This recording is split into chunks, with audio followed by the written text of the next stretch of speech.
and the good people of Craft Foods. This is Judy Young in Allentown, Pennsylvania.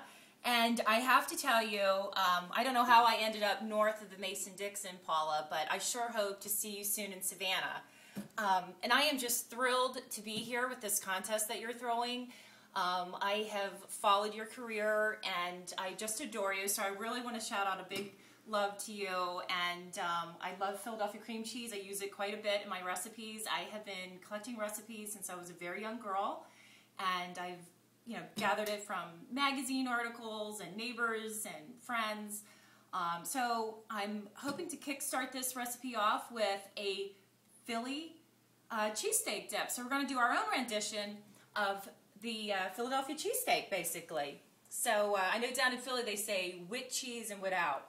So we're going to start off with basically a half cup of sauteed onions. I took a sweet onion and I just sauteed it down a few moments ago in 1 tablespoon of butter. So we're going to put that into our bowl. And then of course we're going to use our 8-ounce package of Philadelphia cream cheese. And I have 1 cup of leftover cut up roast beef. I know that's a little bit different than the chip steak that they use down in Philly, but we're going to make this as a dip. We're going to do a tablespoon of Worcestershire,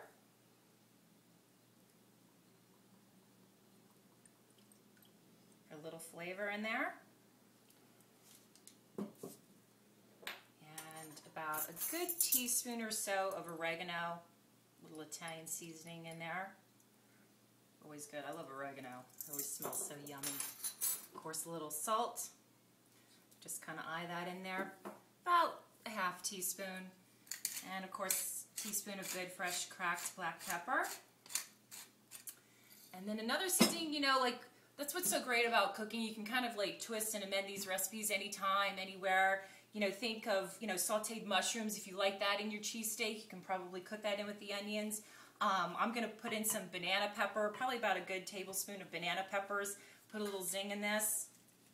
So we're just going to stir this up.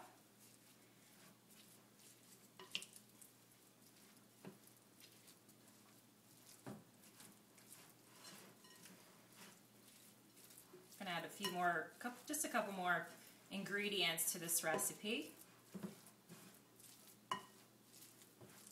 Paula, I have to tell you, you have those handsome boys down there in Savannah, and I have 2 beautiful grown girls that I'm awful proud of. So I've got my 2 daughters that are supporting me and cheering me on too with this, because they always tell me, Mom, you should submit in your recipes and things and do something different. Now they're all grown and off in college. We're going to do a tablespoon of shredded Parmesan. I have a little provolone in here, Asiago cheese, just kind of like a triple cheese. Just going to add to the flavor, kind of like a layering flavor of, to the cream cheese.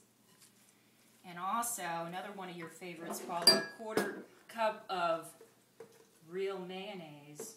Kind of make that even a little bit more creamy. It's about a 1/4 cup of that in here.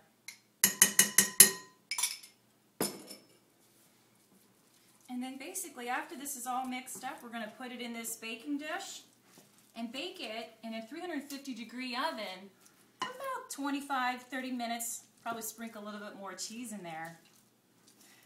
And then we're going to put some accoutrement on the side.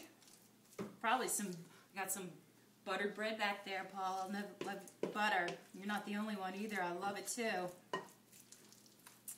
So I'm going to just give this a really good stir.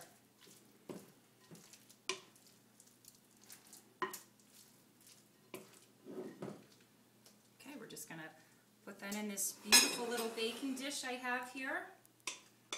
You always want to use nice baking dishes. I have to agree with you when I was watching your videos, Paula, with the presentation. It is always important. It makes your family members and friends feel special. We're just going to layer that in there. This is a nice, easy recipe. Not a whole lot of stovetop time on this one. This is just a nice, quick and easy. Everyone seems to love it. I work in an office, so we share recipes quite a bit, and this always seems to be a favorite. So we're just going to Put that in there, and we're gonna pop it in the oven.